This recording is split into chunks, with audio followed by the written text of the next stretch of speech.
Bonjour à tous, c'est Gilles, je venais vous saluer aujourd'hui, je voulais me lancer, je compte discuter de trois idées. La première, c'est qu'il y a beaucoup de gens qui s'intéressent au voyage astro, donc c'est d'avoir ça. Il faut savoir que si vous avez fait des rêves, vous avez eu des voyages astro. Tous les rêves tout ce qu'on ramène de nos rêves, que ce soit positif ou négatif, font partie des plans astro. Et aussi quand on a ces rêves conscients dans la journée, qu'on se laisse rêver, c'est des formes de voyage astral. Cela dit, on a toujours cette conscience à l'intérieur de nous qui nous garde dans notre corps.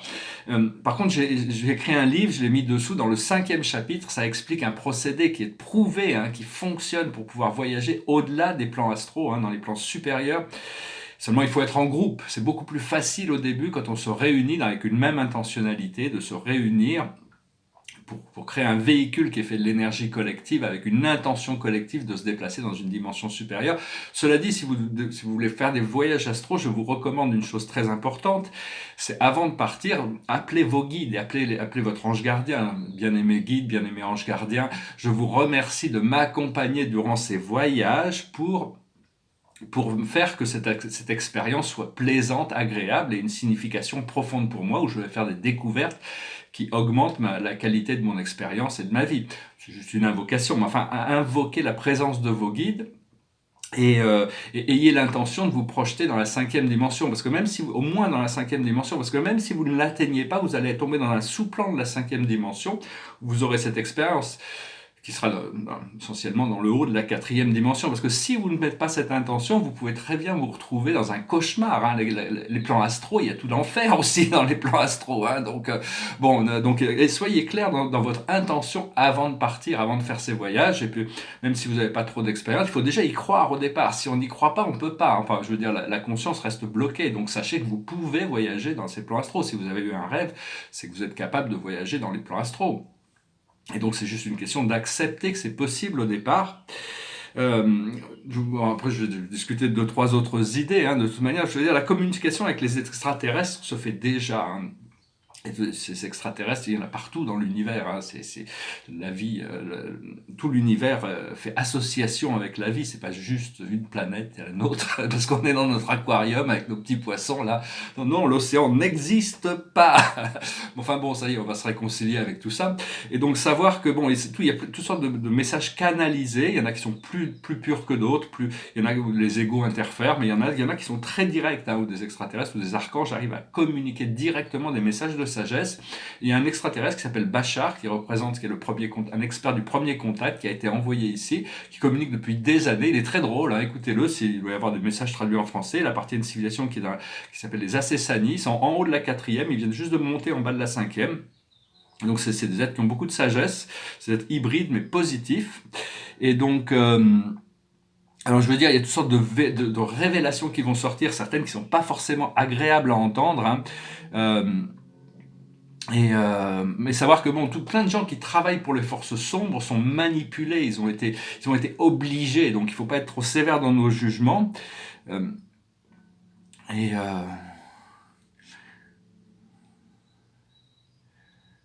Parce que tout ça va ressortir, oui, je pris une petite note, je veux dire, tout ça va ressortir, et ça va créer un choc dans l'humanité quand il y a ces choses sombres qui vont remonter. Nous, les travailleurs de lumière, on a eu des décennies pour se préparer, pour intégrer ça, pour savoir que ça fait juste partie du programme qui est en train de s'expurger. Par contre, l'humanité risque d'être choquée, donc il va falloir les assister en gardant le calme, et utiliser le pardon. Le pardon, quand on pardonne à quelqu'un, c'est pas la peine de lui dire physiquement, c'est pour nous, c'est entre nous, notre âme, notre moi supérieur et notre créateur. Et ce pardon, c'est vraiment quelque chose qu'on fait pour soi-même, pardonner aux autres. Et quand on voit quelque chose de très sombre, envoyer de la lumière violette, mais mettez ça dans les mains de Dieu. Lui, il saura comment jurer les choses.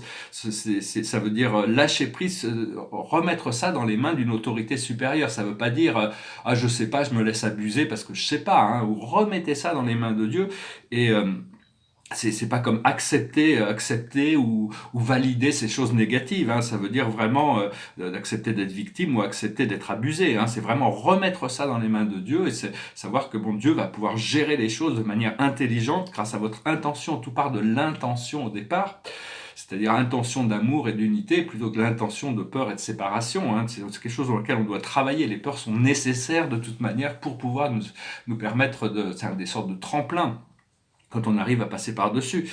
Et ce pardon, il nous protège aussi. C'est le fait de pardonner aux autres, ou se pardonner à soi-même, même ça, et ça nous libère des connexions négatives avec toutes ces énergies.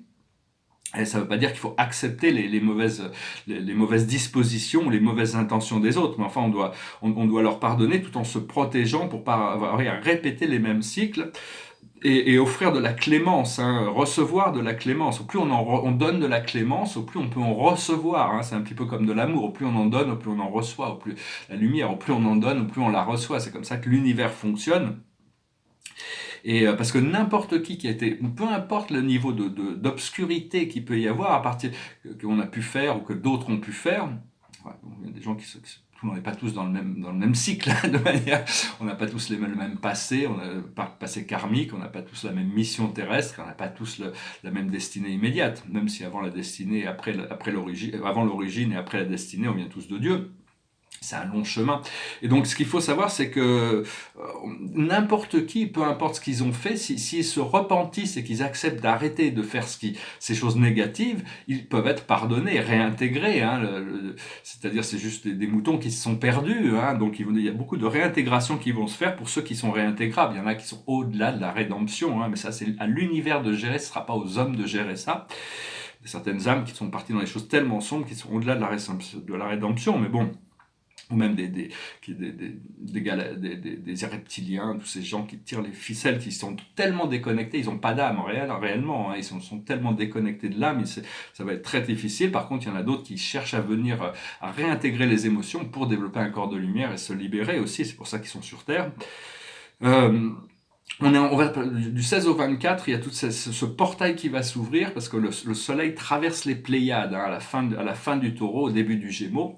Et donc le 20, il va y avoir cette conjonction entre le soleil et Alcyone, le grand soleil central. Hein. Donc c'est vraiment un moment important pour connecter. On va recevoir des ondes, des fréquences de lumière violette. On va les recevoir à travers différents chakras. Ça dépend de nous. Hein, on est tous différents. On va recevoir ces fréquences supérieures. Et donc qui sera communiqué non seulement à la planète, mais à l'humanité tout entière.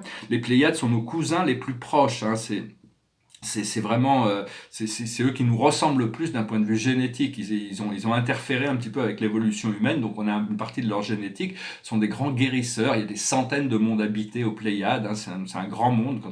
Bon, on voit que cette étoile, c'est une sorte de nuage stellaire qu'on voit dans la constellation du Taureau, qui est visible à l'œil nu.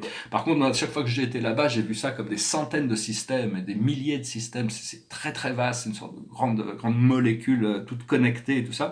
Puis il y a des mondes même où les humains ne sont pas tolérés parce que les gens vivent dans le silence absolu. C'est-à-dire qu'un seul humain qui arrive dans cette fréquence, nos pensées créeraient un problème pour toute la civilisation parce que nos pensées sont trop bruyantes pour eux. Donc il y a toutes sortes de choses. Il y a aussi des planètes qui sont polarisées dans la 4e négative, aux Pléiades, hein, moi j'en ai rencontré. Mais en gros, les conseils spirituels, les conseils de lumière des Pléiades sont énormément, énormément à nous apporter. À partir du moment où on ne gère, on a l'intention de ne connecter qu'avec des êtres de lumière, de la 5e dimension ou au-dessus, tout ce que l'on reçoit, c'est de la sagesse. Ça nous permet d'ignorer tous ces autres systèmes qui sont moins évolués, disons.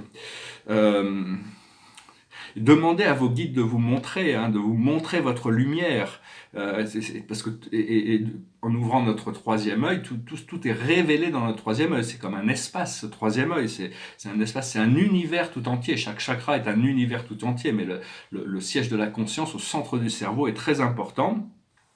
Et alors je vais demander un service, c'est d'arrêter pour un temps, c'est de lâcher prise sur tous ces complots, hein, toutes ces choses négatives. Lâchez prise sur tout ça. Concentrez-vous sur la construction d'un nouveau monde, sur ce que vous voulez pour l'humanité, pour vous-même même. Et donc c'est parce que bon, tout ça ça va se révéler, ça va ressortir et ce sera à ce moment-là qu'il va falloir. Pour le moment, c'est pas la peine d'en rajouter sur ces choses. Hein. C'est un petit peu construisant un monde de paix, un monde d'harmonie, un monde d'abondance. Il vaut mieux concentrer notre énergie là-dessus, hein, être comme un architecte, hein. On doit créer les plans, après ça on doit préparer les fondations, après ça il y a la structure qui va se créer, et après ça on verra pour la décoration, hein, et l'équipement. Donc voilà, je tirais quelques cartes juste pour la journée, et les cartes de mon amie Assandra. La plus haute sagesse, c'est la limitation. Il faut arriver à se libérer des limitations. Il y a toutes sortes de limitations. Il faut accepter là où on est, qui on est, par tout ce que l'on est, pour pouvoir se débarrasser des limitations. Essayer de ne pas en rajouter. Mais enfin bon, si on doit marcher sur une route qui est étroite, on prend cette route de toute manière. Par contre, il faut essayer de ne pas en rajouter, essayer quand on prépare un changement, on se prépare pendant 3 jours, on agit, pendant 3 jours, on vérifie que le changement a bien tenu. Ce que l'on doit comprendre, c'est le changement de paradigme, c'est-à-dire un paradigme shift, c'est-à-dire c'est une transformation complète, hein, c'est vraiment du pile au face, c'est de la séparation à l'inclusion, de la peur à l'amour, de l'obscurité à la lumière. Donc c'est tout ça qu'on doit comprendre. Ce que l'on doit faire, c'est le partnership, c'est l'association avec Dieu. C'est se rendre, savoir qu'on a des forces invisibles qui travaillent avec nous. À partir du moment où on lâche prise sur l'obscurité, on engage tout un univers invisible. Tous les anges, les archanges, les maîtres ascensionnés, tout un tas de forces sur lesquelles il y a certaines choses que l'on doit faire, mais eux peuvent s'occuper de plein de choses pour nous, hein. Et l'aboutissant, c'est le karma, c'est arriver à libérer ce karma qui peut être encore, c'est-à-dire des conditions, des choses du passé qui ont besoin d'être intégrées, qui ont besoin d'être harmonisées, qui ont besoin d'être transmutées. Et pour ça, il faut passer à l'action. Il y a certaines actions que l'on doit faire qui sont dans notre pouvoir, qui nous permettent d'équilibrer les choses et de lâcher prise sur les jugements. Voilà, j'espère que ce message aura été significatif pour vous. Alors, on est toujours dans cette énergie de Wesak, cette énergie du Bouddha. Le Bouddha, c'est l'être illuminé. Le Christ, c'est un Bouddha aussi. C'est aussi, enfin, je veux dire, c'est un être illuminé, c'est un être éclairé. Il y a toutes sortes de maîtres ascensionnés. Tous ceux des plans ascensionnés se sont élevés dans la lumière. Ça veut dire celui qui est illuminé, celui qui est éclairé, celui qui est éveillé. Et donc c'est parce que bon, tous ces enseignements se rejoignent, hein, même Platon, c'est beaucoup des enseignements de Platon sur le vrai, le bien, le beau, ça vient c'était des missionnaires bouddhistes qui lui ont énormément appris aussi, parce que le Bouddha a quand même résolu énormément de par rapport à l'équation humaine. Il a expliqué tout ça dans les sutras, en suivant la loi, le dharma. Et donc même les valeurs chrétiennes, hein, les valeurs chrétiennes sont le vrai, le beau, le bien. Platon a énormément apporté à cette conscience. Et puis donc, on est un petit peu, on doit commencer à travailler avec ces deux mains de Dieu, hein, Krishna et Vishnu, hein, le créateur, le destructeur. Le destructeur détruit l'ancien et le créateur crée le nouveau, hein. C'est constamment qu'on est en train de faire ça, on est constamment en train de se renouveler. Alors il faut aussi arrêter d'essayer de soumettre la vie à notre volonté, mais plutôt de s'harmoniser avec les forces naturelles pour pouvoir bénéficier du support du monde angélique. C'est assez important de pouvoir faire tout ça, hein, plutôt accepter qu'il y a des forces plus intelligentes que nous qui travaillent avec nous et pouvoir recevoir leur guidance et leur information. Donc voilà, je vais chanter une chanson, je vais parler un peu de... Je voulais dire la chanson que j'ai chantée hier, Sous le soleil de Serge Gainsbourg. Il disait c'est au bord de la mer, mais peut-être au Nouveau-Mexique. Je pourrais écouter cette chanson, moi j'ai vécu 3 ans au Nouveau-Mexique, 2 ans à Santa Fe, 1 an à Taos. Il n'y a pas la mer là-bas, hein. Je sais pas pourquoi il a mis ça là-bas, parce que c'est magnifique, le Nouveau-Mexique, c'est un endroit extraordinaire, c'est au milieu du désert, à 2500 mètres d'altitude. J'adore. Et même Ashtar, le commandeur Ashtar, disait qu'après l'ascension, il fera de Santa Fe le siège de la fédération, hein. C'est un endroit absolument magique et merveilleux, mais il n'y a pas la mer, hein. Je ne sais pas trop pourquoi il a mis ça dans sa chanson. Ici, derrière moi, c'est un tableau assez abstrait qui a le symbole, c'est une sorte de chevalet avec le symbole de la planète Chiron, qui est le grand centaure, le centaure qui a la connaissance. C'est une énergie, c'est une planète... on ne peut pas parler de civilisation, mais une communauté très très avancée, très spirituelle, très céleste même. Et donc c'est une planète qui me connecte, je suis très connecté. Il y a mon maître guide et mon âme et mon groupe d'âmes qui résident là-bas, hein. C'est à peu près la fréquence que je cherche à intégrer, mais c'est une fréquence bien au-delà du gamma, hein. C'est très très très très rapide, très très très accéléré, très très puissante énergie. Et donc ici c'est le symbole de Chiron, hein. Ici c'est amour. C'est un petit peu comme le Petit Prince, il y a des petites planètes avec des chevalets, des étoiles qui flottent dans l'espace avec une étoile qui ressort. C'est le symbole de Victoria, de la déesse de la victoire aussi qui est au-dessus. Et ici, c'est un tableau important, hein, c'est le troisième tableau de cette série de toiles sur le système solaire et les 100 planètes principales du système solaire. C'est une sorte de communauté d'êtres qui sont réunis dans ce tableau, mais qui représentent la communauté des planètes de notre système solaire, qui sont toutes en train d'ascensionner aussi. Je vais chanter une chanson, sachant que j'ai chanté hier dans la vidéo en anglais, mais ce que j'avais envie de la rechanter, c'est une chanson qui vient d'un groupe qui s'appelle Massive Attack, ça s'appelle l'hymne de la grande roue. C'est une chanson sur l'écologie. Alors c'est une chanson assez... Moi c'est en 92, j'habitais à Miami Beach, j'avais un colocataire cubain qui était quelqu'un d'extrêmement cultivé, c'était un bodybuilder, mais il était extrêmement cultivé, c'était une sorte de librairie vivante. On a eu très bon temps de discuter ensemble, on le salue, je le salue, et donc et lui il adorait Massive Attack, il m'a fait découvrir, c'était leur premier album qui s'appelle Blue Line, un album fabuleux. Ça c'est une chanson de cet album, It Goes Like This. The big wheel keeps on turning on a simple line day by day. The earth spins on its axis. One man struggles while another relaxes. There's a hole in my soul like a cavity. Seems that the world is out to gather just by gravity. The wheel keeps turning, the sky's rearranging. Look, my son, the weather is changing. I like to feel that you could be free. Look up at the blue sky beneath the tree.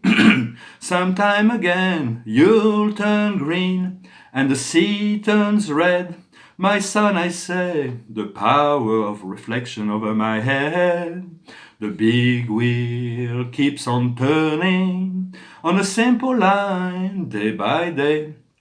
The earth spins on its axis. One man struggles while another relaxes. We sung about the sun and danced among the trees, and we listened to the whisper of the city on the breeze. Will you cry in the most in the lead-free zone? Down within the shadows where the factories drone. On the surface of the wheel they built another town, and so the green thumb comes down. Yes, close your eyes and hold me tight, and I show you sunset sometime again. The big wheel keeps on turning on a simple line day by day. The earth spins on its axis. One man struggles while another relaxes. As a child solemn pray, my hope hides in disguise, while satellites and cameras watch from the skies. An acid drop of rain recycled from the sea. It washed away my shadow, burned a hole in me.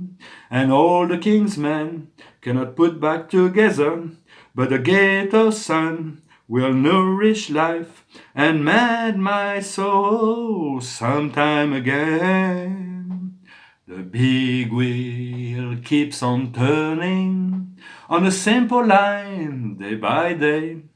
The earth spins on its axis. One man struggles while another relaxes. Voilà, je vais chanter cette chanson. Tout l'album est excellent, je vous le recommande. Ça s'appelle Blue Line de Massive Attack. Enfin, moi j'ai beaucoup aimé, je m'en lasse pas du tout de cet album. Je vais tirer une dernière carte quand même pour conclure cette session. Et la carte de la journée, c'est la régénération. La carte 46. On va d'ailleurs voir ce que l'oracle ici nous dit. Parce qu'on voit un petit peu plus. 46. Régénération, renaissance. Seconde chance, nouvelle ouverture, message de l'oracle. Vous avez droit à des secondes chances en ce moment. Les ouvertures que vous croyez mortes et enterrées se présentent à nouveau, sous une forme plus authentique, plus solide.